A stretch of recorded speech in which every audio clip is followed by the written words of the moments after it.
Eh bien, bonsoir à tous et à toutes. Vous voyez que Daniela, notre conférencière, est prête au poste, souriante comme toujours et, et nouvellement diplômée d'une formation de sciences politiques et d'initiation aux religions qui s'appelle Emouna. Donc, on est encore plus heureux d'accueillir Daniela avec son diplôme.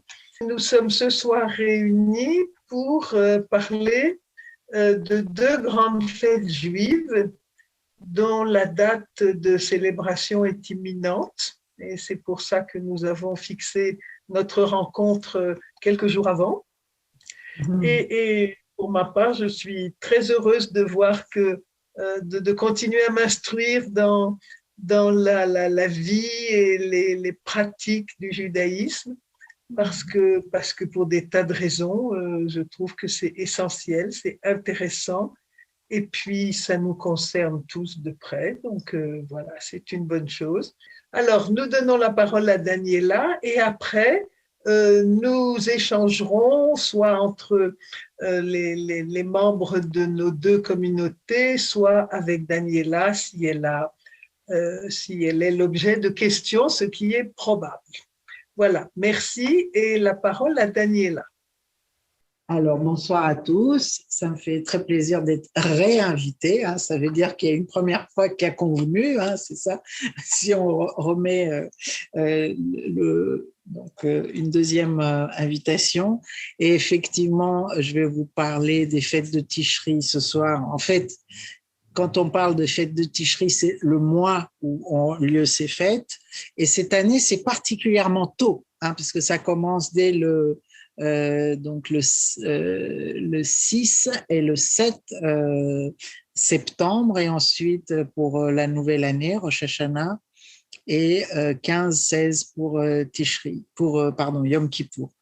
Et donc, je vous ai préparé une présentation. Bon, il y a pas tout, c'est pas exhaustif parce qu'il y a toujours plein de choses à dire, mais je pense que c'est déjà une bonne entrée en matière.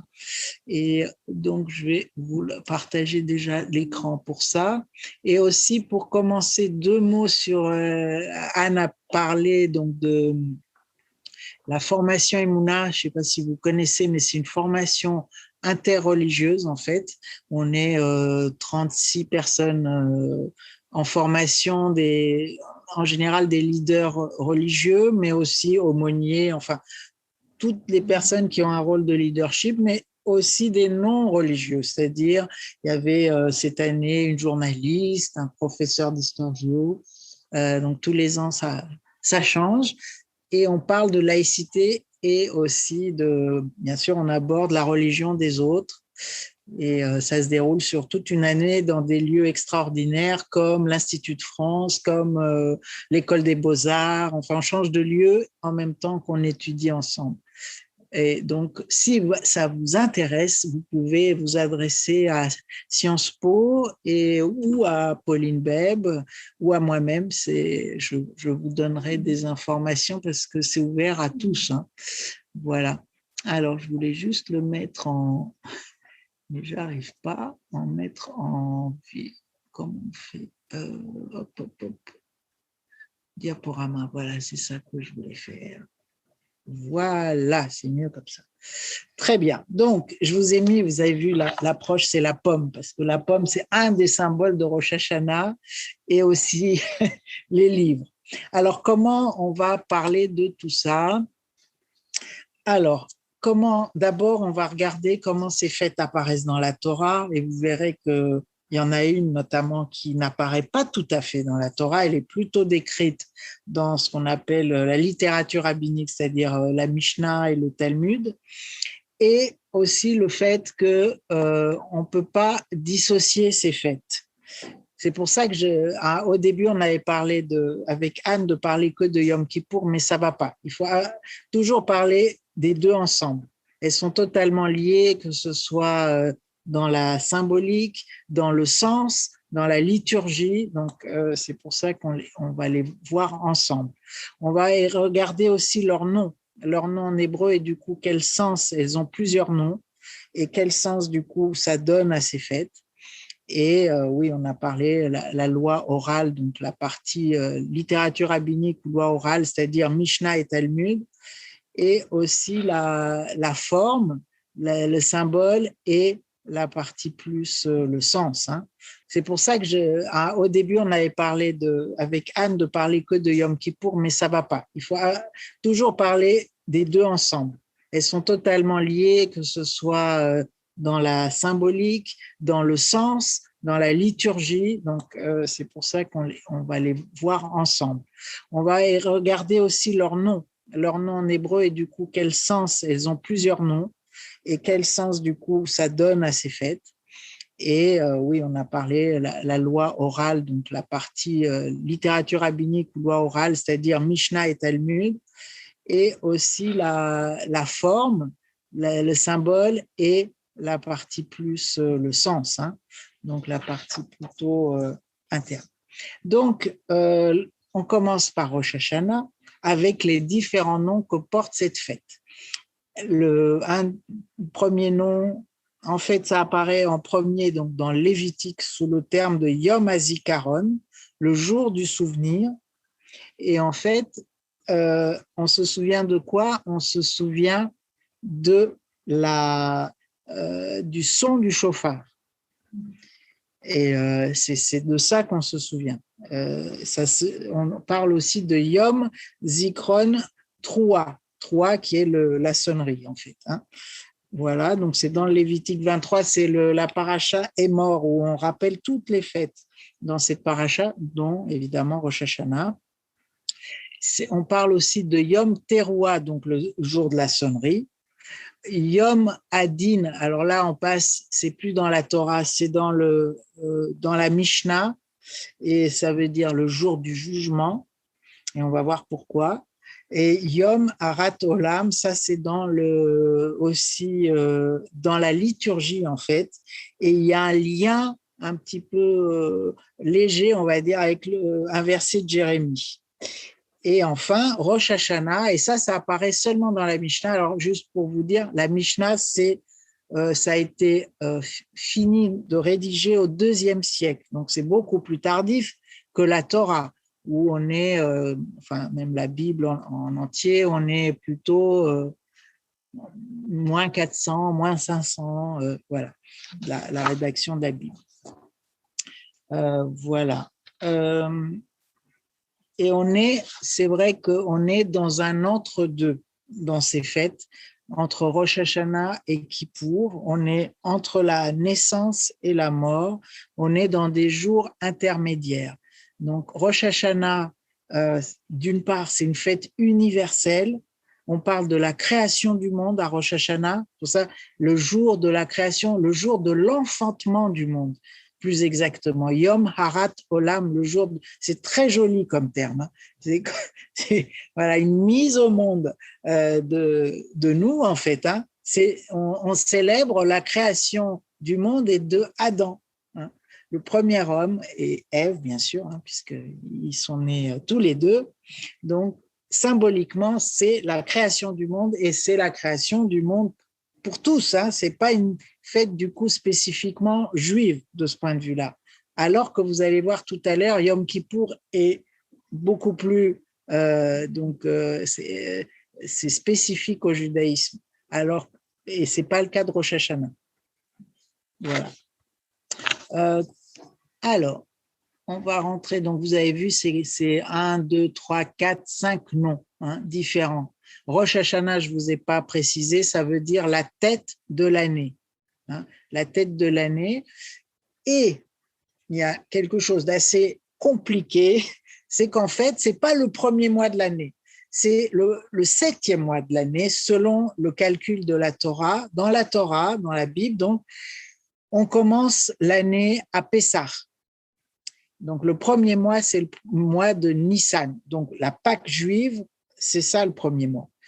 Et donc, si on compte, on arrive à Tishri, c'est le 7e mois, qui correspond en général entre septembre et octobre. Ça bouge un petit peu, hein, notre calendrier, comme vous le savez, parce que c'est un calendrier semi-lunaire, semi-solaire. Donc, ça bouge de 15 jours et on se réajuste avec un 13e mois. D'ailleurs, cette année qui vient, il y aura un 13e mois, c'est le mois d'Adar qui est double. Donc, on arrive à tomber à peu près, enfin le printemps est toujours à peu près au même moment et bien sûr les fêtes de Tishri à 15 jours près tombent aussi au même moment. Qu'est-ce que je disais? Oui, donc c'est le 7e mois et c'est uniquement dans la Mishnah où on commence à dire oui, mais c'est aussi le premier mois. Tishri devient le premier mois des années. Et nous avons 4 premiers mois. On a le premier mois fiscal qui est resté à Nissan, donc au moment de Pâques.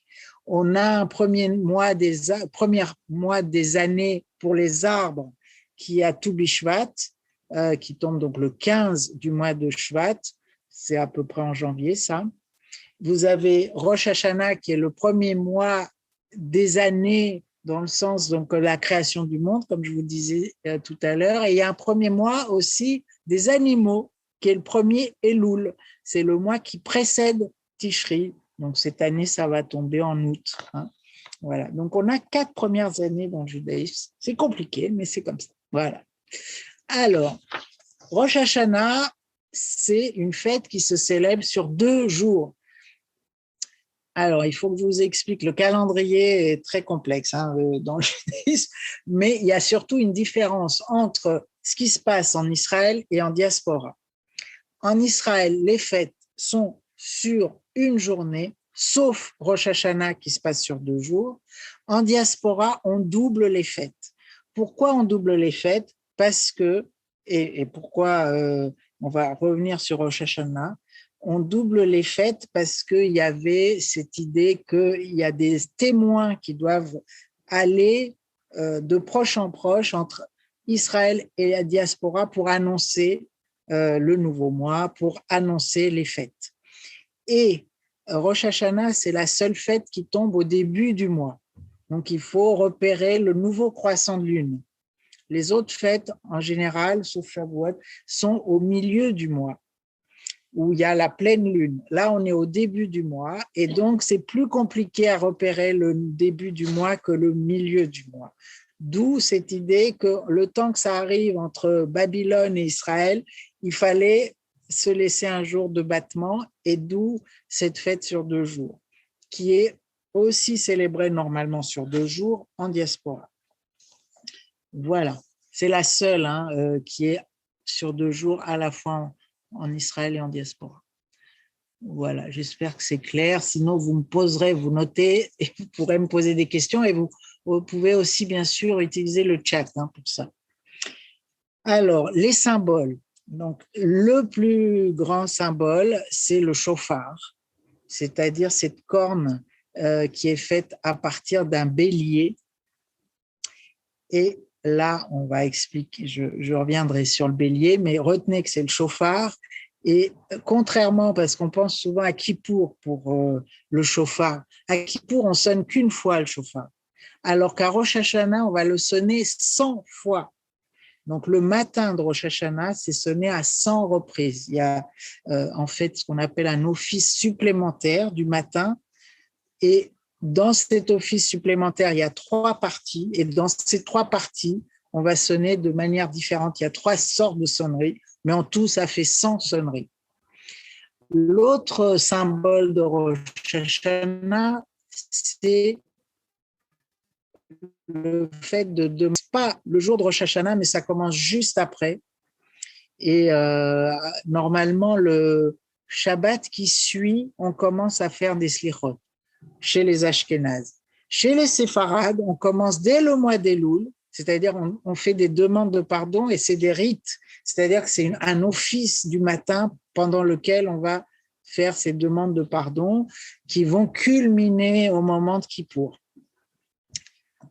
Ensuite, donc je vous ai mis ici, c'est la balance, le symbole, parce que Rosh Hashanah, c'est pas vraiment un jour de fête, c'est un jour de jugement. Donc la Mishnah nous dit qu'on passe un par un devant Dieu, comme si on était un troupeau de moutons pour demander pardon pour être jugé, pour évaluer comme dans une balance, ce qu'on a fait de positif et ce qu'on a fait de négatif, et on regarde, on fait ce qu'on appelle le cheshbon hanefesh. C'est vraiment comme, vous savez, en comptabilité, hein, on fait les comptes. Donc là, on fait les comptes de son âme, de son comportement, comment on s'est comporté pendant toute l'année. Donc c'est un moment de grande anxiété, hein, de grande remise en question. Hein. C'est pas simple à faire.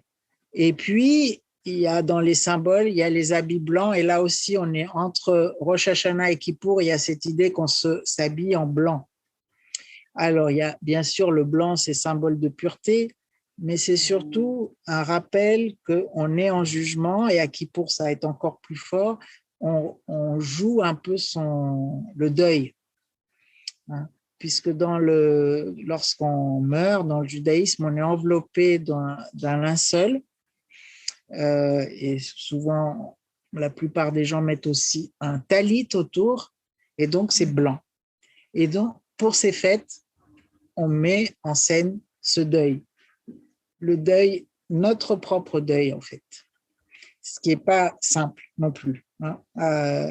Puisque cette histoire de balance, ce n'est pas juste d'évaluer les bonnes actions et les mauvaises actions, c'est aussi, en fonction de cette évaluation, est-ce qu'on va passer l'année ou pas. Et on verra, il y a une prière très connue qui est qu'on dit à la fois Rosh Hashanah et Kippour, on verra ça tout à l'heure, qui parle exactement de ça, où on pose la question qui va vivre, qui va mourir, qui par une épidémie, qui par le glaive, qui par enfin bon, il y a des tas d'expressions, qui va s'enrichir, qui va s'appauvrir, etc., etc. Donc c'est cette balance qui va nous dire donc quelle sera notre vie dans l'année à venir.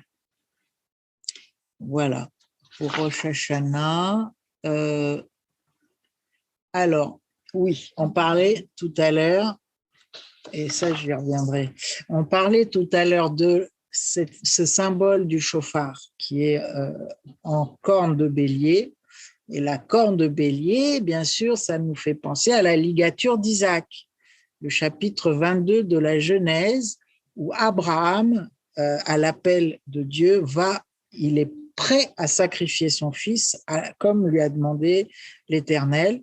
Et au dernier moment, un ange retient sa main, et à la place d'Isaac vient se substituer un bélier. Et comme par hasard, c'est aussi le texte qu'on va lire pour la période, donc le jour de Rosh Hashanah. On lit ce texte de la Hakeda, donc Hakeda qui veut dire la ligature d'Isaac. Et il y a un lien complet entre cette corne qu'on va sonner et le presque sacrifice de Isaac. Après, plein d'interprétations pour ça. Bien sûr, il n'était pas question de sacrifier un enfant, hein, bien sûr, on ne fait pas ça dans le judaïsme, ni dans aucune religion. C'est pour rappeler peut-être la souffrance du père, la souffrance du fils, parce que le fait de sonner le chauffard, on parle de... Le son peut nous rappeler les pleurs. C'est aussi... cette sonnerie, c'est bien sûr pour en appeler à Dieu, pour que les cieux s'ouvrent et qu'on entende nos prières, parce qu'on est dans une période d'intense introspection et d'intense prière pendant ces 10 jours entre Rosh Hashanah et Kippour. Et donc, on utilise la corne de ce bélier qui a été sacrifié pour faire entendre ces prières. Donc, c'est vrai que c'est très, très beau, hein, comme symbolique. Donc, on a parlé, souvenir de la création du monde, Rosh Hashanah.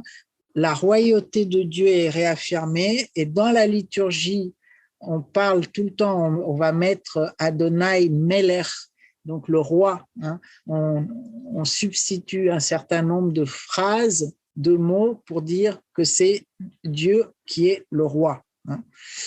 Et l'autre sens, bien sûr, Yamim Noraim, c'est les jours redoutables où notre sort est scellé comme je vous disais, donc on est jugé et ensuite Dieu appose son sceau, on dit à Yom Kippour. Donc sera-t-on ou pas inscrit dans le livre de la vie? On joue notre vie. Hein? C'est vraiment puissant comme sens. Ah, je vois que j'ai oublié de mettre faire expiation et faire son retour sur ses actions. Voilà. Et donc, c'est un jour qui se passe pas seulement entre l'homme ou la femme et Dieu, mais entre l'homme ou la femme et les autres. Hein. Et il y a deux directions. On va y revenir tout à l'heure. Donc, on agit à deux niveaux. On a ce qu'on appelle Ben Adam la Makom, c'est-à-dire nos actions envers Dieu, comment on s'est comporté dans notre relation à Dieu, mais aussi, et peut-être même davantage encore, de nos actions envers son prochain. Alors, voilà, je pense que c'est un jugement, oui, c'est important. Il y a cette idée qu'on est jugé individuellement, mais on doit se regrouper pour être aussi faire cette action de pénitence ensemble. Voilà sur Rosh Hashanah. Alors, on reviendra sur les demandes de pardon parce qu'il y a des choses intéressantes à dire, mais on va déjà revoir Yom Kippour. D'où vient ce terme de Kippour? C'est de la racine kaper, donc qui ne veut pas dire pardonner ou expier comme on le traduit, hein. Ça veut dire recouvrir. C'est comme si donc Dieu recouvrait gentiment, on va dire, nos fautes, parce qu'il n'y a rien qui s'efface. Tout ce qu'on a fait reste. Ce qui change, c'est notre rapport à ce qu'on a pu avoir comme acte, voilà, éventuellement transgressif ou qui ont blessé. Voilà. C'est plus ça, c'est-à-dire qu'on a pris conscience qu'on a fait quelque chose de mal, du coup, on l'a confessé, parce qu'effectivement, il y a une idée de confession. C'est le seul moment dans l'année où les Juifs se confessent, hein, contrairement aux catholiques, et on s'engage à ne pas recommencer à faire les mêmes erreurs. Et c'est pour ça que du coup, Dieu accepte ça, hein, et il va recouvrir nos fautes de manière très pudique, je dirais. Voilà. Donc le terme, le vrai nom de cette fête, c'est Yom HaKippourim au pluriel, et c'est devenu Yom Kippour, mais Yom HaKippourim parce qu'il y a plusieurs expiations, ou plusieurs, c'est un pluriel. On l'appelle aussi Yom Kippour Yom HaRachamim, c'est le jour où il y a, en fait, Dieu a de la compassion pour nous. Et donc, je voudrais m'arrêter effectivement sur ce texte très important de l'Exode 34, les versets 6-7. Alors, ça arrive, ce texte de l'Exode 34, il fait partie de la liturgie à la fois des Slichot, donc ces prières donc de pénitence, si on veut dire, où on demande pardon, qu'on dit tous les matins, comme je vous disais, entre Rosh Hashanah et Kippour, ou voire tout le mois d'Elul jusqu'à Kippour. Et c'est le début de ces slichot, de ces demandes de pardon. Et je vais vous le lire parce que c'est important de savoir ça, je pense. C'est un texte essentiel. Ça arrive dans l'enchaînement des faits dans la Torah après le veau d'or, n'est-ce pas, la faute du veau d'or. Parce qu'en réalité, on demande toujours pardon pour cet acte d'idolâtrie jusqu'à nos jours. À Yom Kippour, on demande à nouveau pardon pour ça. Et si je vous lis la traduction de ce Exode 34, 6, 7, donc la divinité passa devant lui et proclama Adonai, Adonai, tout-puissant, clément, miséricordieux, tardif à la colère, plein de bienveillance et d'équité. Il conserve sa faveur à la 1000e génération. Il supporte le crime, la rébellion, la faute, mais il ne les absout point. Donc, dans la Torah, c'est marqué que donc, Dieu, effectivement, est miséricordieux, mais il ne n'absout pas. Alors que dans notre liturgie, c'est écrit exactement l'inverse. C'est écrit qu'il absout. Voilà. Et cette formule qui démarre ces slichot est très importante parce que dans le Talmud, la Mishnah, etc., on nous dit que c'est la formule qu'il faut dire pour être pardonné.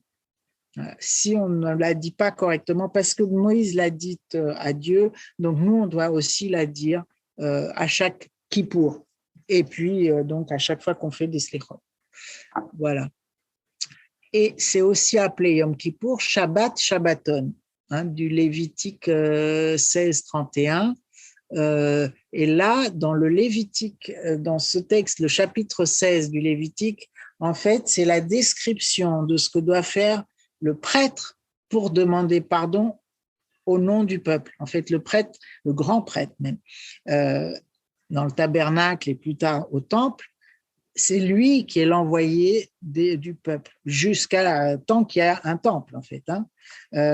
À partir du moment où il n'y a plus de temple, on passe à un rituel qui passe par donc la prière. Il n'y a plus de sacrifice et il n'y a plus ce rituel du grand prêtre et c'est remplacé par les prières individuelles. Il y a même un rabbin ne peut pas faire expiation pour ses ouailles, c'est chacun pour soi. Voilà. Chacun est responsable de ses actes et doit agir individuellement. Alors, les liens entre les deux fêtes, donc il y a, comme on a dit tout à l'heure, les symboles comme par exemple la balance sert de symbole pour les deux fêtes, le chauffard aussi, les habits blancs, on en a parlé, et la liturgie. Alors, effectivement, je suis un peu... je voudrais juste une seconde, j'ai oublié je vais amener le...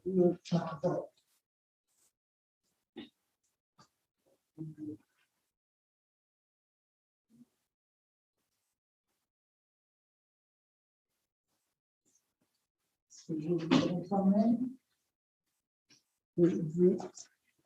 si vous ne connaissez pas cette prière de Untane Tokef qui arrive en fait à la fin de la Hamida, elle est très intéressante et je voulais juste que vous lire, si je la retrouve. Je voulais vous la lire en français, j'ai oublié de la préparer. Où elle est? Sinon, je le ferai un peu plus tard si je ne retrouve pas rapidement. C'est toujours quand on cherche qu'on ne trouve pas. Voilà, je l'ai trouvé, c'est bon. Alors, cette prière de Untane Tokef qui est à la fois donc, à Rosh Hashanah et à Kippour, donc ça veut dire que nous affirmons la force de cette journée, que c'est une journée sainte. Et effectivement, Kippour, ce qui nous est dit dans la Mishnah, c'est que c'est le fait de respecter cette journée de prière fait qu'on va être expié de nos fautes par Dieu, mais pas par son prochain. C'est-à-dire qu'on doit faire quelque chose, on doit agir pour demander à chacun pardon. Voilà. Aux personnes de notre entourage qu'on aurait blessées ou humiliées ou autres. Alors que le fait de respecter le jour, ça nous aide, Dieu va nous pardonner pour nos fautes qu'on a commises envers Dieu, mais il ne va pas nous pardonner pour les fautes qu'on a commises envers son prochain. Et là, on doit faire, nous, un acte, on doit aller voir la personne et reconnaître ce qu'on a fait comme erreur et demander pardon. Et le fameux texte, donc, ce qu'il nous dit dans cette prière, le jour de Rosh Hashanah, le jugement est prononcé et il est scellé le jour de Kippour. Et après, il y a cette litanie où on nous dit qui vivra et qui mourra, qui a son terme et qui au-delà, qui par le feu et qui par l'eau, qui par le glaive et qui par la famine, qui dans la fureur et qui par l'épidémie, qui s'établira et qui errera, qui vivra dans le calme et qui dans la tempête, qui sera libéré et qui sera emprisonné, qui sera abaissé et qui sera élevé, qui sera appauvri et qui sera enrichi. Alors, on le chante parfois. Alors, selon si c'est un air ashkénaze, ça va être assez dur et un peu plombant. Et il y a des airs aussi qui sont assez plus légers. Et on se dit, tiens, on dit quelque chose d'assez gai, alors que ce qu'on dit est terrible, en fait. Hein. Et c'est tellement vrai, en plus. Parce qu'on sait très bien que, malheureusement, il y aura ceux qui auront une année, comment dire, plutôt agréable et ceux qui vont vraiment souffrir. Et bien sûr, on ne sait pas ce qui va se passer à l'avance. Mais c'est une reconnaissance que notre place est vraiment fragile et ça ne, parfois ne tient qu'à un fil. Et c'est une magnifique prière, c'est ce qu'on appelle un piout, c'est en fait c'est un poème religieux qui en fait est du Moyen Âge et on ne connaît pas l'auteur, il y a toute une légende autour, mais on ne connaît pas l'auteur de cette prière en réalité. Ça vient en tout cas de monde ashkénaze, ça vient de l'Allemagne en fait, hein, même. Mais on ne sait pas vraiment qui a écrit cette très belle prière. Je voulais juste que vous entendiez ces mots parce qu'ils sont très très forts et c'est un peu voilà, le cœur de nos prières à la fois Rosh Hashanah et Kippour. Donc on a parlé voilà, des jours redoutables et effectivement, Rosh Hashanah, on a dit, donc c'est le jour du jugement, et Yom Kippour, c'est le jour où le jugement est scellé, mais c'est aussi un jour de purification, Kippour. Donc, l'idée de, bien sûr, revivre comme si on vivait sa mort, oui, mais c'est un jour où le fait de jeûner, de ne pas se laver, de ne pas se parfumer. Normalement, on ne porte pas de chaussures en cuir, etc. Tous ces gestes-là, le fait de s'habiller en blanc, c'est une manière aussi de se purifier, de faire, de chanter, de dire des prières et ne faire que ça pendant une journée entière. C'est aussi cette idée de purification. Voilà. Alors, le sens de Kippour, on a déjà un petit peu évoqué tout ça, l'expiation des fautes et des transgressions. Il y a 3 sortes de fautes, 3 degrés. Le chet, c'est-à-dire quand on rate la cible, on fait quelque chose par erreur. Le avon, c'est-à-dire une faute qui a été préméditée, donc plus grave. Hein. Et le pécha, c'est la faute qui est considérée comme la plus grave parce qu'on l'a faite en état de rébellion, en colère. Hein. Donc, voilà, les 3 types de fautes. Et on parle donc des 10 jours redoutables et on parle aussi des 10 jours de repentir. Hein, Aseret Yimei Teshuvah, parce qu'il y a 10 jours entre Kippour et entre Rosh Hashanah et Kippour, puisque c'est plutôt dans ce sens-là, et ces 10 jours sont vraiment essentiels. C'est là, si on n'a pas réussi à vraiment faire cette introspection et ce travail intérieur, etc., il ne reste plus que Kippour pour vraiment le faire, pour se mettre en condition. Mais normalement, ça se prépare. Voilà, on a parlé de la mise en scène de notre deuil et on a parlé, donc il y a 5 interdits qui apparaissent donc dans la Mishnah. Ces 5 interdits, ils ne sont pas dans la Torah, hein, sur le Kippour, ils sont que dans la Mishnah.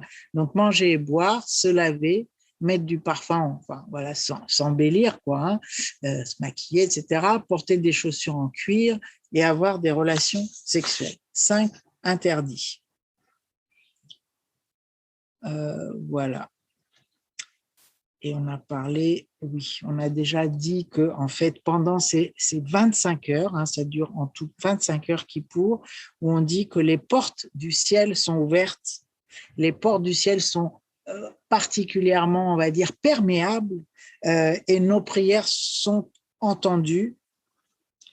Et souvent, on peut voir des personnes qui sont dans un état émotionnel très fort et peuvent même se mettre à pleurer tellement Voilà, c'est une journée qui nous remue totalement de l'intérieur et ces pleurs montent aussi au ciel plus que les autres jours. Voilà.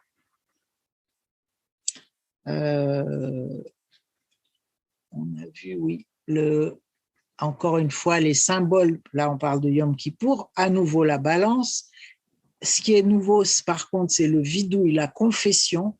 On a dans cette liturgie où on demande pardon, il y a un ordre très précis de cette liturgie qui commence avec ce que je vous ai dit tout à l'heure, les 2 versets de l'Exode, où on a comme une formule magique, si on veut dire, pour que nos prières soient entendues. Ensuite, on va faire une confession et ensuite, on demande pardon. Et les demandes de pardon, il y a souvent un acrostiche, c'est-à-dire on avoue des fautes même qu'on n'a pas commises, qui vont de Aleph à Tav, c'est-à-dire on cite tout l'alphabet, au cas où on oublie quelque chose, pour qu'on soit sûr que rien ne puisse manquer dans cette demande de pardon. Et il y a le chauffard. Alors là, par contre, on le sonne vraiment à la fin, quand on a fini toutes ces prières et qu'on se dit, bon, on peut plus rien faire de plus, et ben on sonne le chauffard pour une dernière demande à Dieu d'écouter. Et oui, la pureté, le fait qu'on soit en blanc. Voilà. Alors, pendant cette journée de Kippour, il y a 6 offices. Le premier commence, c'est très connu, le Kol Nidre, c'est la veille de Kippour. On commence donc le soir et ça se poursuit le lendemain donc cette année en plus, comme c'est début septembre, enfin mi-septembre exactement, ça va être très tard, on va finir presque à 21h parce que ça dépend du coucher du soleil, donc ça va être encore plus dur à tenir que d'habitude. Donc, je vous ai cité là quelques prières très emblématiques qui sont le Kol Nidre en lui-même. Le Kol Nidre est une formule légale, en fait, où on dit qu'on va, tous les engagements, toutes comment on appelle, les vœux qu'on a dit, mais qu'on a prononcés par rapport à Dieu, on se dédie de ces vœux. Alors, il y a 2 formules. Il y a une formule qui dit qu'on se dédie des vœux de l'année précédente et il y en a une qui dit qu'on se dédie des vœux de l'année suivante. Vous voyez que ce n'est pas tout à fait la même chose. C'est vrai qu'on a les deux, nous, et c'est aussi une tradition selon si on est séfarade ou ashkénaze. Mais bon, peu importe. En tout cas, c'est ça la formule et c'est très connu, cette prière, parce qu'elle est chantée de manière, en général, très, très belle. Enfin, voilà, il y a un chant qui accompagne. Et d'ailleurs, je crois que je voulais vous le... ah oui, attendez, comment je vais faire ça je verrai à la fin si je peux vous mettre un extrait. Et ensuite, il y a une autre prière qui est vraiment emblématique, c'est ce qu'on appelle le récit de la Avoda. Avoda, ça veut dire le service divin, et c'est ce qui était fait en fait au temple. Et c'est aussi pour montrer qu'il y a, comme si, même s'il n'y a plus de temple, ce qu'on fait aujourd'hui se rapporte à ce qui était fait à l'époque dans le temple. Donc, on lit ce que devait faire le Kohen Gadol, donc le grand prêtre au temple, le jour de Kippour, où il allait, c'était le seul jour où il rentrait dans le Saint des Saints, et il disait à haute voix le nom, vous savez, le Yud Hei Vav Hei, le nom imprononçable de Dieu. Il le disait à ce moment-là comme une prière, pour qu'il écoute et qu'il expie les fautes du peuple. À travers le sacrifice, par contre, à l'époque, on sacrifiait 2 donc béliers. En fait, il y en avait un qui était sacrifié et un qui était envoyé dans le désert. Ça, c'est ce qu'on trouve aussi dans le texte du Lévitique dont je vous ai parlé tout à l'heure. Une autre prière emblématique, c'est l'Iskor, c'est le rappel des morts.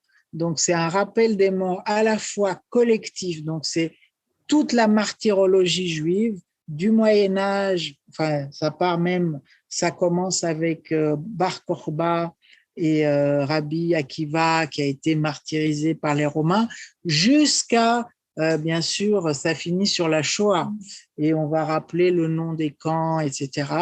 Et il y a aussi un Iskor personnel, c'est-à-dire un rappel des morts de sa propre famille.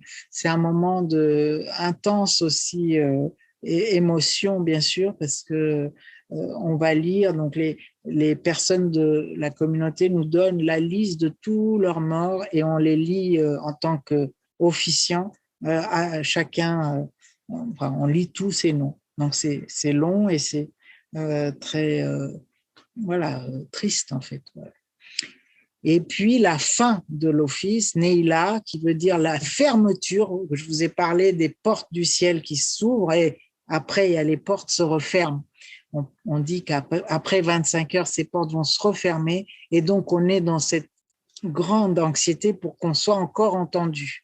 Et on chante un piout, encore une sorte de poème liturgique qui s'appelle El Nora Alila, le Dieu, le Dieu terrible, hein, le Dieu, et on prie pour qu'il écoute. Et ce poème est attribué à Moshe Ibn Ezra, donc c'est à la fois un rabbin et un poète qui a vécu entre la fin du XIe et début du XIIe siècle en Espagne, à Grenade. Voilà. Voilà ce que je voulais vous présenter. C'était assez dense, mais c'était pour que vous ayez un peu une idée de ces deux fêtes qui sont, comme je vous ai dit, totalement liées. On ne peut pas parler de Rosh Hashanah sans parler de Kippour.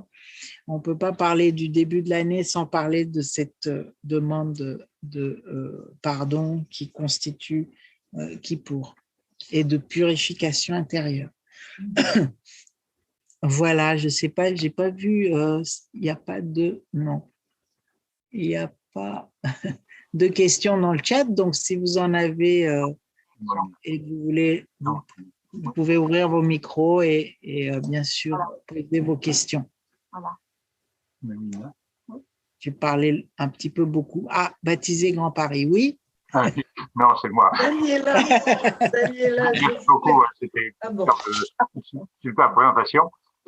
Moi, j'ai une question sur la façon dont se passe la réconciliation. Vous en avez parlé. On doit aller voir tous ceux auxquels on a fait du tort, si j'ai bien compris, pendant l'année, Oui. leur demander de pardonner. Enfin, je ne sais pas exactement comment ça se passe. Et justement, c'est ça ma question. Est-ce que vous pouvez nous dire concrètement comment c'est vécu? Est-ce que c'est ritualisé? Est-ce que c'est spontané? Enfin, comment ça se passe? Oui, c'est une très bonne question parce que c'est vrai que il y a une tendance à faire un peu dans la facilité, à prendre un raccourci. Et j'ai vu sur Facebook, par exemple, il y en a qui mettent Mechila, Mechila, donc ça veut dire pardon, pardon. Et puis voilà, c'est bon. Comme ça, ils pensent que c'est bon. Mais c'est pas ça. Hein. Le travail, c'est vraiment un travail intérieur. Et donc, il faut normalement, on peut demander à 3 reprises, pardon. Donc, effectivement, on va voir la personne et il faut déjà être conscient de ce qu'on a fait et il faut le dire, hein, il faut le formuler à la personne et on le demande, est-ce que tu veux bien me pardonner? Et donc, si la personne dit non, on s'en va et on peut revenir encore une fois et encore une troisième fois. Et si la troisième fois, la personne n'accepte pas de pardonner, nous, on est quitte en tant que personne qui a, voilà, on a fait ce qu'on avait à faire. Après, ça reste dans les mains de la personne qui a été offensée. Et voilà. Et ça se fait vraiment? Oui, on peut le faire 3 fois, oui. Oui. Exceptionnellement ou Non, c'est ce qui nous est dit dans nos textes. On peut demander à 3 reprises pardon. Si la personne n'accepte pas de pardonner, à ce moment-là, c'est fini. Enfin, nous, on est quitte. C'est-à-dire qu'on n'est plus en... Voilà. Et oui, bien sûr. Bien sûr, il faut reconnaître. Oui, Anne. Pardon, pourquoi? Je ne sais pas pourquoi on ne voit pas le...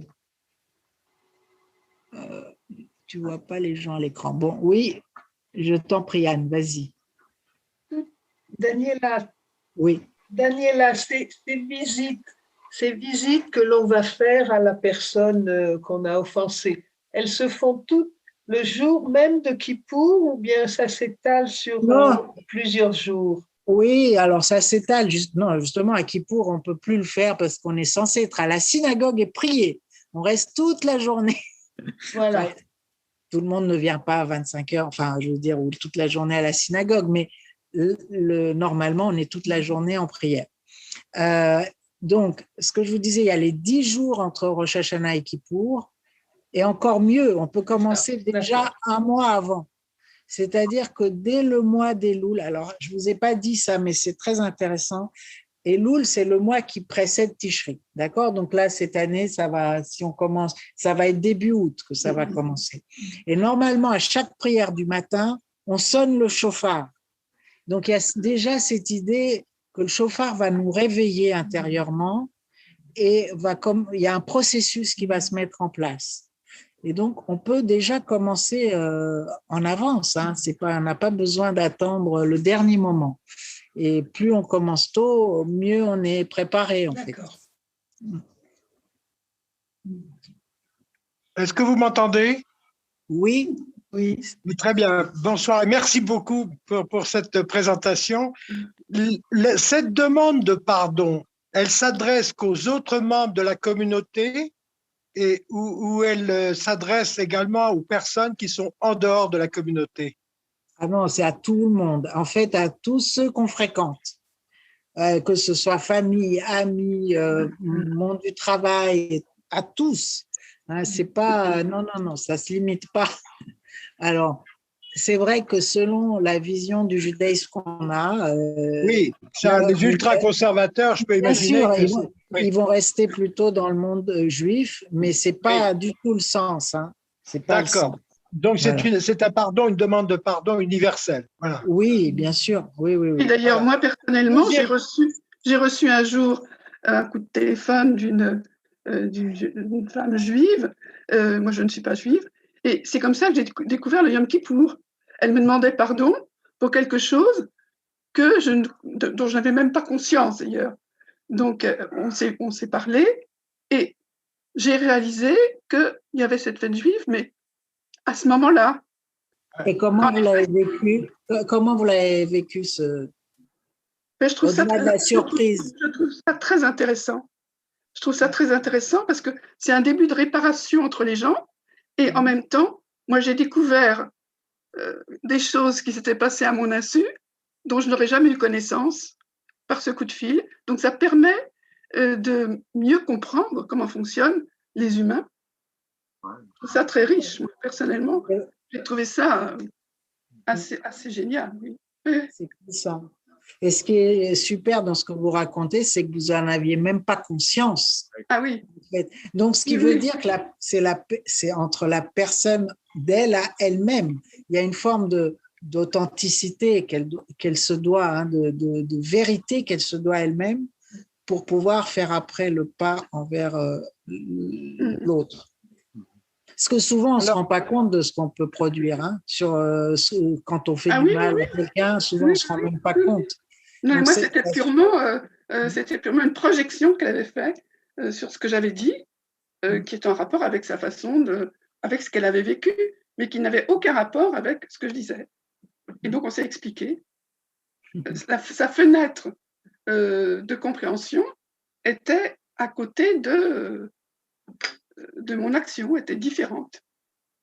Je trouve ça vraiment pour moi, ça a été une découverte. Je trouve ça très précieux. Et d'ailleurs, dans l'évangile de Saint Jean, je ne sais plus lequel, parce que je ne suis pas une experte, sur le pardon, le Christ reprend ce qu'il a appris, c'est-à-dire comment pardonner. On lui demande, il faut donc aller 3 fois demander pardon à la personne. C'est exactement ça. Vous savez tout. C'est dit dans l'évangile de Saint Jean, mais on ne nous dit pas que ça vient du Yom Kippour. C'est dans le Talmud, en fait. Donc, oui, c'est ça. J'ai dit Yom Kippour, mais c'est dans le Talmud. Autre question, je voulais vous poser, c'est pour les mises-votes ou le pardon pour le non-respect des mises-votes. Et il y en a certaines qui, ce n'est pas un pardon vis-à-vis d'autres membres, enfin d'autres humains. Alors, est-ce que c'est un pardon qu'on demande directement à l'Éternel ou pas? Alors, c'est ce que je disais tout à l'heure. Effectivement, c'est ce qui est très important à comprendre, c'est qu'il y a les commandements où on a transgressé envers Dieu. Oui. Et ça, c'est même sans demander pardon. Enfin, le fait de prier, c'est une demande de pardon, bien sûr. Mais en fait, c'est le jour, c'est la force du jour. C'est pour ça que je vous parlais de cette prière, la sainteté du jour. Untane Tokef, c'est la force qu'on donne à cette journée. Et c'est le fait de respecter cette journée qui va faire qu'on va être pardonné par rapport à ce qu'on a transgressé envers Dieu. Alors que vers autrui, vers un autre être humain, là, c'est à nous d'agir. Dieu ne peut rien faire pour ça. Vous voyez, c'est ça l'idée. C'est à nous de faire le pas. Et du coup, donc c'est au cœur du judaïsme cette idée de teshuva, parce que je ne vous en ai pas parlé. Faire teshuva, c'est demander, donc faire teshuva, c'est revenir sur ses actes de cette racine de verbe chouv, mais ça veut dire aussi avoir une réponse. Il y a un double sens dans ce verbe de réponse et retour. Quand on fait un retour sur soi, ça veut dire qu'on a une réponse. C'est très joli, non, comme idée, hein? On a une réponse à ce qu'on a fait, à nos fautes, voilà. Et on a une capacité à s'améliorer. Il n'y a rien qui est figé et fini. On est en perpétuelle évolution et en perpétuelle, on espère, amélioration de soi. Hein? Alors, il y a une chose que je n'ai pas bien comprise. Attends, oui, on va. Ouais. Après, il y a quelqu'un dans la salle qui va demander, mais tu pourras le dire à haute voix. Oui. Oui, c'est un détail. Hein. C'est le fait que pour la diaspora, il y a 2 jours de fête, vous nous avez dit, c'est ça? Juste à Rosh Hashanah, mais pas à Kippour. Hein. Kippour, c'est une journée. D'accord. Et vous dites que c'est parce qu'entre Babylone et Israël, il y avait 2 jours pour la transmission. Oui, en fait. Mais je pensais que Rosh Hashanah, c'était en fait une création rabbinique. Donc, c'est postérieur à Babylone. Alors, non, c'est pas postérieur. Rabbinique, c'est justement… ça a commencé à Babylone. Ah oui. D'accord. Oui, et le fait qu'il y ait des témoins qui doivent témoigner, effectivement, ça vient de la Mishnah. Hein, et donc, c'est 1er siècle, 2e siècle. Vous voyez, donc oui. C'est le début de la diaspora, on peut dire. D'accord, mais Babylone, c'était quand même… Il y a eu 2… Moi, 5e siècle, moi, 6e siècle. Oui, mais il y a une autre diaspora après la destruction du temple. Donc, et on nous dit, donc il y a une première diaspora, donc à partir de la première destruction du temple, moins 600, moins 585, et on nous dit qu'ils reviennent ensuite. Enfin, en tout cas, il y a une bonne partie qui revient, et puis il y a une autre, mais certains restent quand même, et il y a des rabbins qui vont rester à Babylone, qui va devenir d'ailleurs le centre prééminent du judaïsme. Le Talmud de Babylone est plus reconnu, alors qu'il y avait aussi un Talmud à Jérusalem, ce qui veut bien dire qu'il y avait une prééminence de l'un sur l'autre. Et puis il y a une deuxième diaspora après la destruction du 2e temple en 70 de notre ère. Donc voilà. Merci. Alors, il y a une question. Mais c'était une manière d'exprimer son pardon vers l'autre. Oui. Là, on concrétise ce qu'on a fait. C'est plus facile de demander à Dieu, mais pas pardon, mais le fait d'être dans le concret devant une personne, là, vraiment. Anna dit, oui, que le fait, quand on demande pardon à quelqu'un, à une personne, c'est très concret et c'est beaucoup plus, effectivement, c'est visible, c'est matériel, c'est pas juste une prière qu'on va répéter un peu comme une litanie, donc ça demande effectivement une force intérieure sûrement plus grande, oui. D'autres questions? Oui, moi j'en ai une autre. Vous avez dit que le sacrifice du veau d'or a entraîné le fait qu'on demande encore pardon actuellement pour cet acte, enfin et que Dieu est miséricordieux, mais n'absout pas. Enfin, c'est ce que vous avez dit. Alors, oui, or, maintenant, oui. Alors, oui. je vais réexpliquer. Donc, en fait, dans la Torah, le texte, le vrai verset de la Torah, il dit donc qu'il ne les absout point, et ça se finit même pas là. Il y a marqué, il poursuit le méfait des pères sur les enfants, sur les petits-enfants, jusqu'à la 3e et à la 4e descendance. Et ça, ce verset-là est contredit dans un autre verset. D'accord. Dans les prophètes et dans le Deutéronome, on nous dit que justement, Dieu ne transmet pas la faute des parents, c'est-à-dire qu'on n'est pas responsable des fautes de ses parents et les enfants ne vont pas être responsables de nos fautes. Donc, il y a une contradiction dans ces versets et les rabbins ont, conclu qu'en fait, parce que le verset contradictoire apparaît plus souvent que celui-là. Il apparaît 2 ou 3 fois, alors qu'ici, donc ça n'apparaît qu'une fois dans l'Exode. Et du coup, on nous dit que si, Dieu va pardonner et il ne va pas transmettre la faute. Et du coup, la liturgie a gardé, je vais vous le dire, c'est là. En fait, en hébreu, c'est venake lo inake, c'est-à-dire qu'il ne va pas purifier Dieu, alors que il nous est dit dans la liturgie que venake, ça s'arrête à il va purifier. Je cherche, voilà. Non, ça c'est voilà. Éternel, éternel, Dieu clément et accordant sa compassion, lent à la colère, plein de bienveillance et d'équité, qui accorde grâce pour les milliers de générations, tolère la faute, la transgression, l'erreur, et innocente.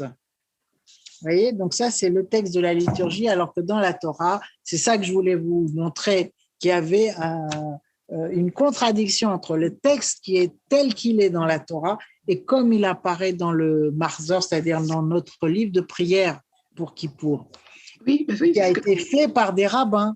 Et donc, pour eux, si vous voulez, c'est comme s'ils réparaient quelque chose qui leur semblait injuste dans la Torah. C'est pas possible de se dire que Dieu ne pardonne pas. C'était pas concevable. Et donc, ils ont changé ce texte. Voilà. Pour mais vous malgré dire. Malgré tout, vous nous avez bien dit qu'il y avait encore une demande de pardon pour le veau d'or.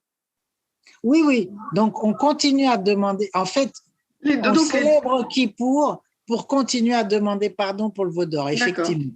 Donc, il y a les deux. Donc, il y a effectivement, vous avez raison. On est dans cette ambiguïté. Oui, Comme on n'est pas sûr, donc on continue comme. Ok.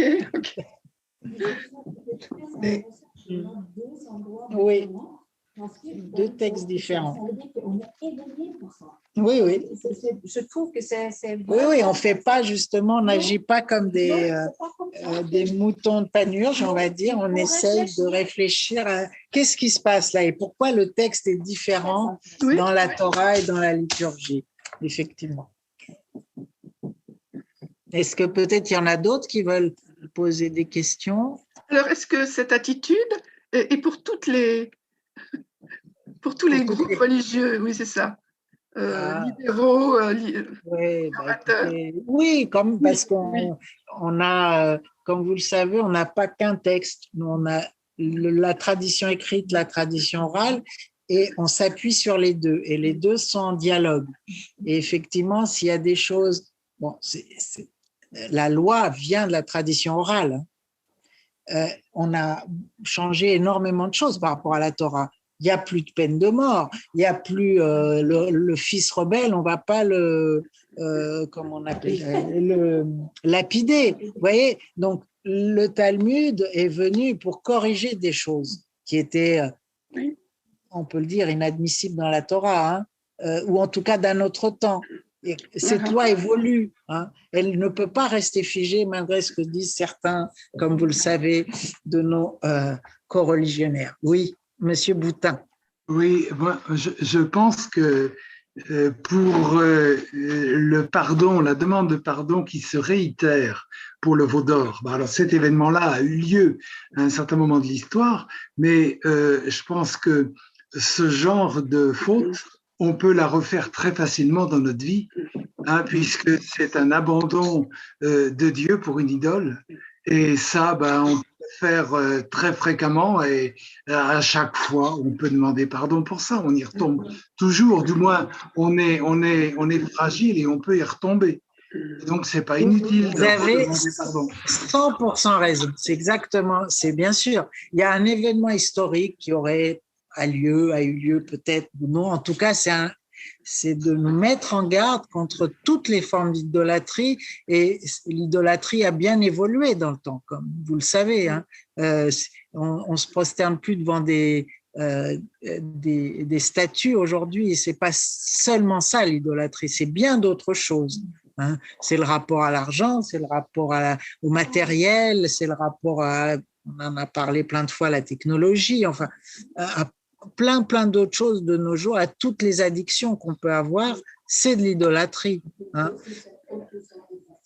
Oui, le fait, tout ce qui est un peu excessif, on va dire, une ambition excessive, plein de choses qui peuvent se transformer en idolâtrie, notre rapport au travail. Bon, bref, je ne vais pas vous faire une liste, vous imaginez ce qu'il peut y avoir derrière. Oui, Anne? Oui, moi je crois que l'idolâtrie, c'est tout ce qui entrave la liberté finalement, parce que Dieu nous veut libres, et ça c'est vraiment quelque chose qui réunit chrétiens et juifs. Chez les juifs, la notion de liberté est extrêmement forte, et je pense au titre de livre de Lévinas, Difficile liberté. Être appelé à la liberté, c'est refuser les idoles, et Dieu ne demande qu'une chose, c'est qu'on devienne libre, qu'on devienne de plus en plus libre, quoi. Et je voudrais reprendre l'échange qu'on vient d'avoir sur la question de est-ce qu'on châtie jusqu'à la 2e et 3e génération. Je crois que les sciences humaines renouvellent cette question de manière tragique, parce qu'on sait très bien qu'un enfant qui a eu des carences affectives, eh bien, il le paiera alors qu'il n'y est pour rien. Et il y a de l'intergénérationnel qui va se transmettre. Et ça, c'est une tragédie épouvantable. Et Dieu n'y est certainement pas pour beaucoup, mais c'est notre constitution humaine qui fait que les fautes qu'on fait, on les fait payer à nos enfants et à nos petits-enfants. C'est une réalité. Oui. C'est vrai, ça dépend de quel type d'acte on parle. Effectivement, il y a des choses qui malheureusement se transmettent, et il y a d'autres choses où on ne peut pas responsabiliser les enfants de ce qui a pu se passer auparavant. Donc, oui, bien sûr, les carences. Donc, il n'y a pas seulement ce qu'on a fait, mais il y a les carences. Parce que là, on parlait de carences affectives, bien sûr. Ce qu'on n'a pas fait. Il y a les carences, il y a les traumas, enfin le transgénérationnel. Bien sûr, tout ça, oui. Et ça, c'est vrai que c'est une tragédie absolue, parce que on n'y est pour rien, mais on doit accepter cette responsabilité qui nous vient des générations d'avant. Et là, il y a quelque chose de terriblement insupportable, mais qui est quand même de la responsabilité humaine. C'est une réalité qui donc est décrite dans la Torah. Oui. En quelque sorte. Oui. C'est une sorte d'alerte qui maintenant semble être étudiée plus ou moins scientifiquement, mais qui est apportée quand même par cette malédiction qui se poursuit dans les générations. Oui. Donc c'est intéressant. Je me dis à propos des fautes supportées sans qu'on en soit coupable, qu'il y a une espèce de réciprocité de pardon. Nous avons à pardonner à ceux qui nous ont fait subir ces fautes, et d'un autre côté, nous pouvons espérer que nos enfants, ou etc., vont nous pardonner ce que nous leur avons fait subir. C'est un peu la solidarité humaine qui est en jeu là. Oui, c'est vrai. Et après, il y a la question de est-ce qu'il y a des choses impardonnables? Comme vous savez, peut-être vous connaissez le philosophe Yankelevitch qui, lui, soutenait qu'on ne pourra jamais pardonner la Shoah, par exemple. Et alors, c'est pas tout à fait. Alors, bon, il y a la Shoah au sens large d'événements, effectivement, qu'on ne va pas pardonner, mais il y a des personnes individuelles qui ont réussi de pardonner d'elle à elle, en fait. Ils n'ont pas pardonné ce que la personne a fait, mais elles ont réussi à ne plus être, comment dire, en colère, voire déprimée, dépressive par rapport à ça. Et ça, c'est quelque chose d'incroyable, en fait, hein, quand on y pense. Incroyable. C'est la résilience. Oui, mais c'est plus que de la résilience. Hein. C'est là... je sais pas, c'est vrai que il me semble que ça va même au-delà de ça, d'être capable de se dire, bon, voilà, je ne vais plus en vouloir à tout ce peuple pour ce qui s'est passé, etc., etc. Donc, oui.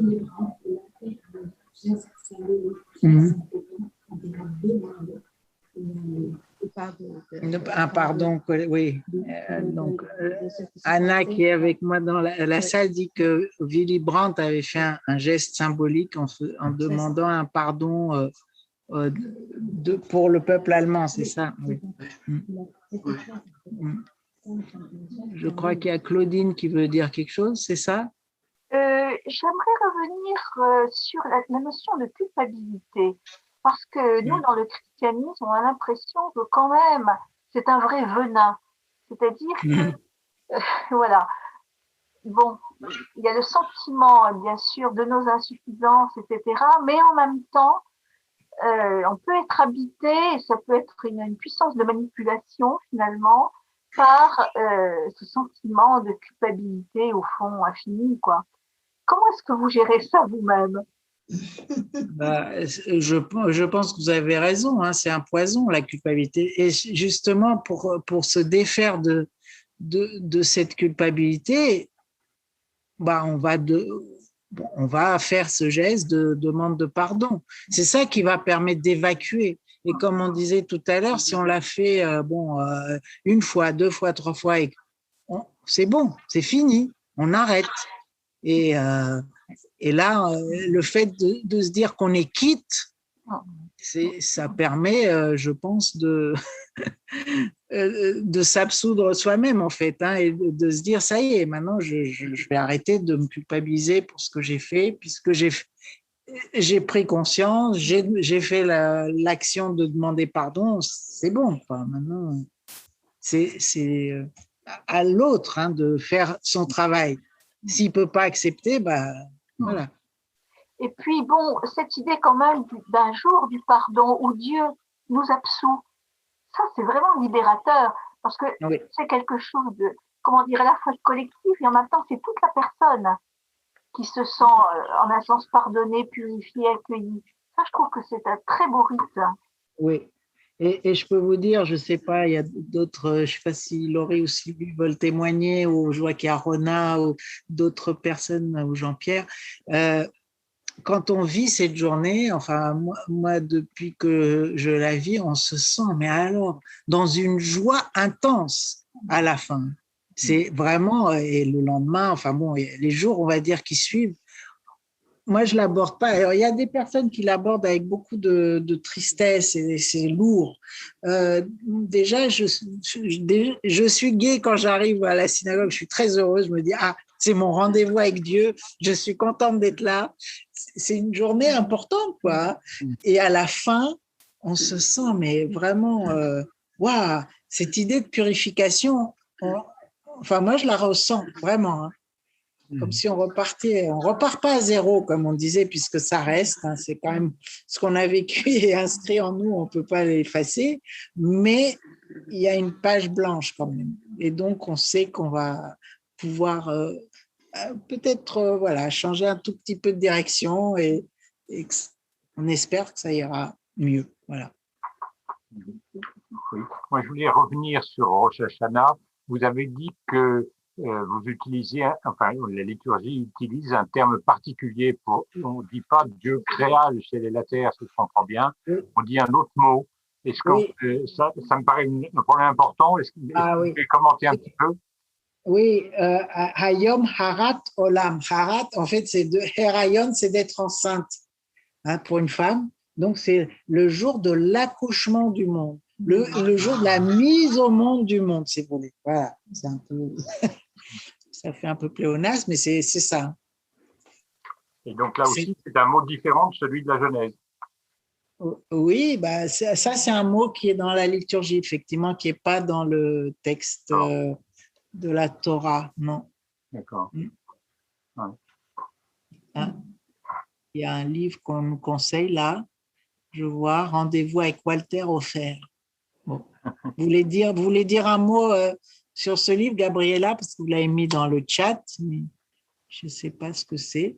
Oui, j'ai lu ce livre récemment et il parle justement du pardon. Ah. Et j'ai hésité énormément avant de lancer la référence, mais c'est vrai qu'il faut les lire avec beaucoup d'ouverture. Et c'est par rapport à l'acte impardonnable, c'est la Shoah en fait. C'est justement ça. C'est justement ça. Mais après, c'est une référence pour chacun. Donc, j'ai appris beaucoup, même si je ne suis pas directement concernée. Mais je pense que c'est une très, très belle leçon de pardon. Et c'est qu'on veut nous transmettre sur le pardon, en fait. Donc, si jamais vous avez l'occasion. Merci pour donc cette référence. Je peux vous donner un témoignage personnel. Pendant mes études au Léobec, donc on avait un prof, évidemment, ça faisait partie des sujets, il fallait parler de la Shoah, mais il le faisait de manière très créative, hein, totalement différente de tout ce que j'avais appris avant, pendant mes études, soit au lycée ou après. Et à un moment, il a fait venir une jeune femme qui était fille donc d'un nazi éminent qui avait fait déporter, je crois que c'était de Tchécoslovaquie. Il était responsable des déportations là-bas. Et c'est une jeune femme qui était journaliste qui a appris très tard ce qui s'était passé. C'était une petite fille, pardon. Très tard ce qui s'était passé dans sa propre famille, que ça avait été caché, etc. Donc, elle a écrit un livre là-dessus et elle était dans un rôle de témoignage, justement, qu'elle-même, c'était une souffrance terrible. Sa mère s'était suicidée parce que ça avait été tué dans la famille. Et bon, comme elle, évidemment, il y en a beaucoup. Et pour moi, ça a été l'expérience la plus forte que j'ai jamais vécue de ma vie. Je suis sortie en pleurs de cette séance-là parce que c'était, enfin, qu'elle puisse témoigner de ça et qu'elle puisse, évidemment, elle faisait partie même d'un groupe. En Israël, il y avait un thérapeute qui faisait se rencontrer des enfants de victimes et des enfants de bourreaux et qui parlaient entre eux. Mais c'est incroyable, quoi. Évidemment, très décrié, beaucoup de gens qui n'étaient pas du tout d'accord avec ça, mais c'était un travail extraordinaire. Enfin, si on arrive à le faire, si on arrive à communiquer, donc ça fait quand même 2 générations, avec donc entre enfants des 2 côtés, mais hein, je pense que c'est une vraie réparation. Et elle a fait, bah voilà, donc ça existe dans d'autres. Est-ce que, je sais pas, je vois des gens de Keren-Nord, est-ce que vous voulez dire un mot sur comment vous vivez, vous avez vécu Kippour, Rosh Hashanah, les 2, si vous voulez dire un mot, c'est le moment, mais je vous force pas, hein. Vous êtes là incognito. Hein. Mais ça peut être enrichissant pour ceux qui sont là. Donc, je vous laisse, si vous voulez prendre la parole, n'hésitez pas. Alors, est-ce qu'on peut justement, quand on est catholique, participer à ces rituels? Bien sûr, il y en a tous les ans. Nous, on a des représentants qui viennent. Alors, c'est plutôt des officiels, mais oui, bien sûr. Mais en faisant comment? Il faut s'inscrire. On s'inscrit, Chez nous, d'accord. on envoie, en fait, comme nos membres. Hein. Donc, d'ailleurs, il y en a 2 qui viennent tous les ans, qui sont aux Amitiés judéo-chrétiennes. Ils sont catholiques et c'est un couple. Ils viennent à Kippour et ils viennent à Pessah. Voilà. Et on est très content de les accueillir. Ils sont inscrits déjà. J'ai vu que leur nom passé, ils sont déjà. Mais si vous voulez, si vous êtes sur la région parisienne, vous le faites auprès soit de Pauline Beb, soit au MGLF, il y a plutôt des communautés libérales. Hein. Mais je pense que vous pourrez être accueillis n'importe où, hein, à la Victoire aussi. Après, ça dépend du nombre de places. C'est vrai que cette année, il y aura encore une jauge, j'imagine. Mais voilà. Et c'est vrai que c'est payant, hein, je tiens à le préciser, parce que c'est un moment où on arrive à avoir un peu quelques sous pour l'année. Donc voilà. Donc c'est payant pour nos membres, c'est payant aussi pour les extérieurs. Voilà. Oui. C'est Catherine Chalier. Catherine Chalier, bien sûr. Oui, on nous conseille le livre de Catherine Chalier, mais vous connaissez sûrement. Oui. Ça s'appelle Le Pardon. Oui. Ouais. Oui, c'est une extraordinaire femme exégète et voilà. Donc personne ne veut parler. Bon, je suis déçue, mais c'est comme ça. Hein. S'ils veulent pas, ils veulent pas. Hein. Voilà. Bon. Si personne ne veut témoigner, moi je vais revenir vous poser une autre question. Allez-y. Voilà. Non, je voulais savoir en tant que rabbin, si vous accompagnez dans la préparation de cette demande de pardon vers les autres, d'une manière personnelle. Quel est l'apport du rabbin dans cette préparation? Oui. Est-ce que c'est une préparation individuelle? Est-ce que c'est une préparation collective? Quel est votre rôle, si vous voulez, dans cette démarche? Alors, il y a la préparation via les prières, comme je vous disais, les slichot. Oui. Ça, c'est des rites, donc on va dire qu'on le fait ensemble. Oui.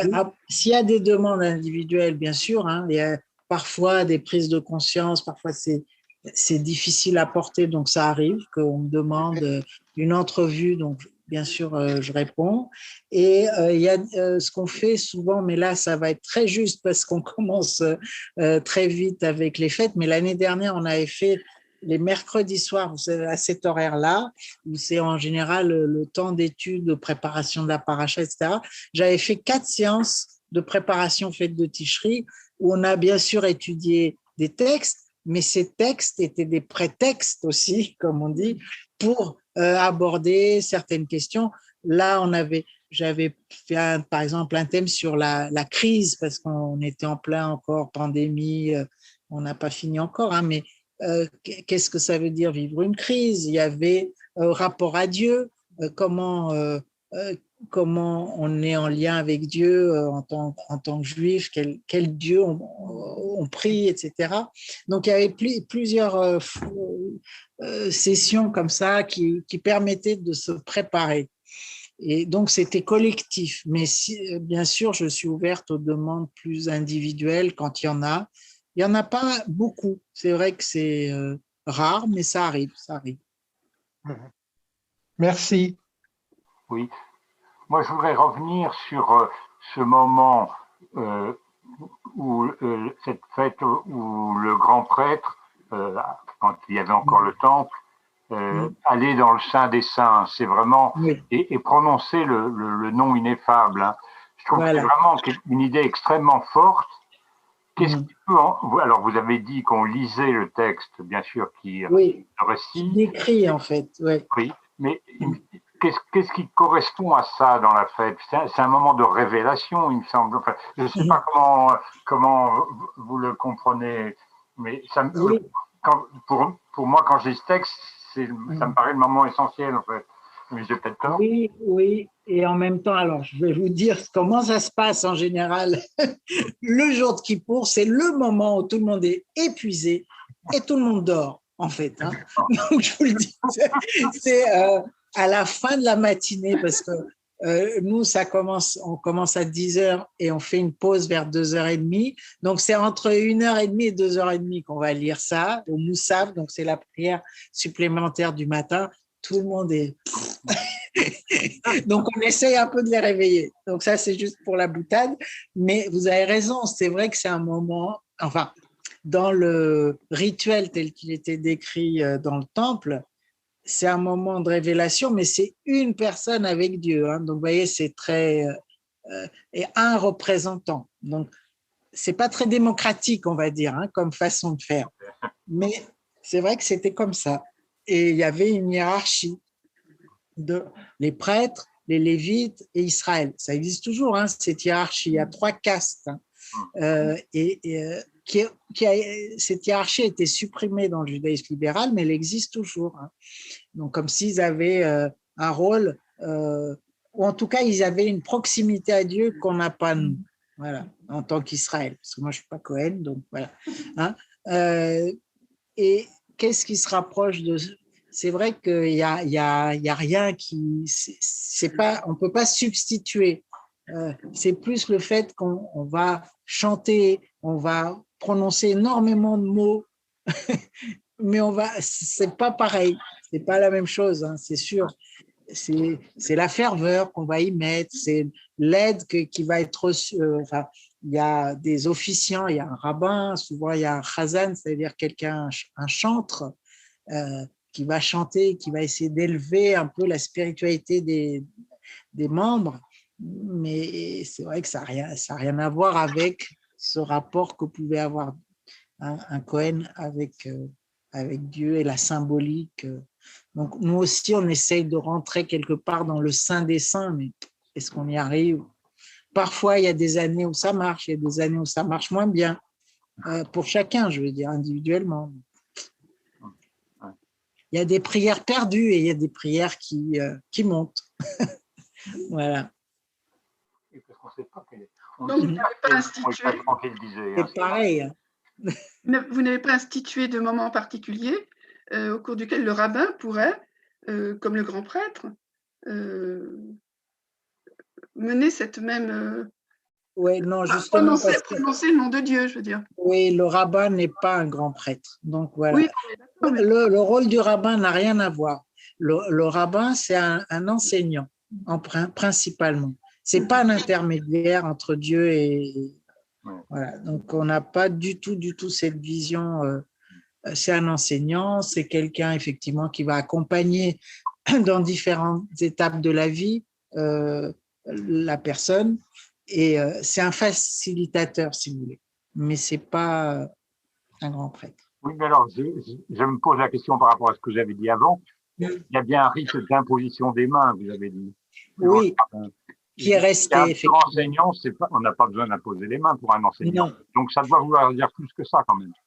Alors, imposer les mains, c'est parce que c'est un autre rabbin qui reconnaît qu'on a suffisamment de connaissances pour enseigner à d'autres. Ah oui, donc, mais c'est tout. Il y a rien. Enfin, et c'est vrai que le geste est resté. Comme, en fait, le premier qui fait ça, c'est Moïse à Josué. Et là, c'est pareil. Hein, Moïse n'était pas grand prêtre. C'est Aaron qui était grand prêtre. Donc, vous voyez, c'est un leader de communauté, quelque part. Bon, dans la Torah, c'est un leader politique, en fait. Moïse avait un rôle, bon, même s'il avait aussi un rôle spirituel, mais il était essentiellement politique.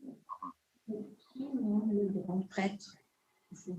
Ah, ben, c'est de père en fils. Donc, ils le savent parce que ça se dit dans la famille, on sait. Voilà. Mais non, il n'y a pas de nouveaux grands prêtres. C'est uniquement ceux qui ont été transmis de Aaron jusqu'à... D'ailleurs, vous avez entendu sûrement qu'il y a cette idée qu'on a un gène des Kohanim qu'on peut retracer. Ouais. Ah bon? Ah oui? Non, je ne savais pas. Oui, vous n'avez pas entendu ça, oui. Parce que comme ils sont censés transmettre de père en fils. Donc, du coup, on pourrait retracer, enfin, d'après les études, on peut retracer jusqu'à voilà, quelques centaines de générations, je ne sais pas combien. Je pourrais pas vous, il faudrait que je compte. Voilà. Je voudrais me permettre de poser une question sur un autre. Vous avez dit tout à l'heure, Dieu expie les fautes du peuple. Alors, en français, moi, j'ai l'habitude de dire expier, c'est-à-dire on paye pour. Là, vous avez voulu dire sans doute Dieu pardonne. Pardonne, oui, parce que ça vient de l'anglais expiation. Et c'est vrai, oui. Intéressant, oui. parce qu'on dit le jour des expiations quand même. On appelle Yom Kippour le jour des expiations, le jour du grand pardon. Je suis en train de lire un livre de James Allison, hein, qui est voilà, et 12 leçons sur le christianisme, et il parle précisément de la cérémonie où le grand prêtre sortait du Saint des Saints et aspergeait le peuple du sang de l'agneau, hein, et il dit qu'à ce moment-là, Dieu expie le peuple au sens. Alors, j'ai pas bien compris, et comme vous avez employé ce mot-là, je me suis permis de poser la question. Parce que... Oui, mais vous voyez, c'est pas le terme. Alors, comment dire, c'est pas la même origine en fait. Le terme en français ou en anglais et le terme en hébreu qui est donc l'Echaper Kippour. Hein. Donc, comme je vous ai dit, c'est une façon de recouvrir. D'accord. Ah oui. C'est plutôt ça. Hein. Pas expier, recouvrir. C'est recouvrir comme si on mettait un voile. Voilà. D'accord. Merci beaucoup. Différent. Oui, Anne. Oui, mais en même temps, le deuxième bouc était emmené au désert chargé des péchés de la communauté. Ah, oui. Ravin, parce que le bouc était jeté d'une falaise et les péchés s'envolaient, disparaissaient avec la mort du bouc. Il y a une symbolique considérable de destruction là. Ça n'est pas que recouvrir, c'est détruire. Alors, et c'est vrai, cette histoire de bouc, l'histoire n'est pas la même dans la Torah et dans la Mishnah.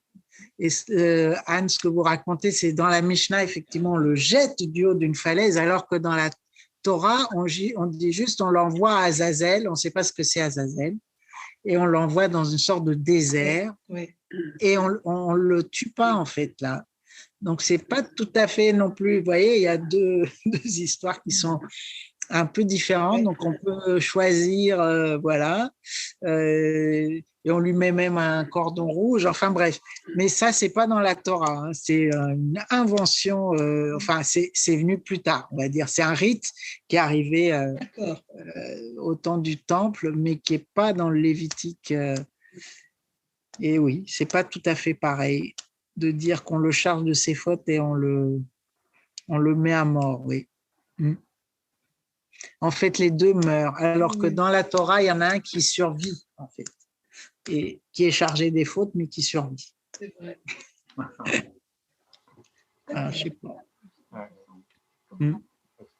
Et c'est vrai que l'idée qu'on sacrifie des animaux pour porter nos fautes, moi, c'est vrai que ça me convient mieux, cette idée qu'on puisse faire son introspection et qu'on passe par la prière quand même. Il y a un travail beaucoup plus profond, en fait, que de se dire, bon, allez, hop, on met ça sur des agneaux ou des boucs et voilà. Et tout va bien, et on continue. Bon. Bon, le temps passe. Est-ce qu'une dernière question viendrait? Il y aura la fête des tentes après. Hein. Est-ce que quelqu'un veut poser une dernière question? On continue sur la fête des tentes? Je ne vois pas. Ah, Soukot, vous voulez qu'on parle de ça? La prochaine fois, prochaine fois, si vous voulez, oui. Parce qu'effectivement, on parle de Tishri, donc ce mois qui est entre septembre et octobre, c'est jusqu'à la fête des tentes et même jusqu'à la fête de la Torah, Simchat Torah. Donc, c'est des fêtes qui sont cumulées sur un même mois à la suite, à la queue leu. Voilà. Merci. Bon, écoutez, on se reprendra. On se reprendra. On remercie très, très chaleureusement Daniela et ceux et celles de... Oui, bravo, oui. Et ceux et celles de sa communauté qui l'ont rejoint. Et on espère se revoir encore plus nombreux et plus décidés à prendre part à la discussion. À la rentrée. Voilà, à la rentrée. Et en tout cas, belles vacances. Bel été à tous, bonnes vacances. Et voilà, profitez Merci, Daniela. Ce moment de relâchement. Merci à vous. Et on sera tous et toutes avec vous à Kippour et à Rosh Hashanah. On sera avec vous de cœur.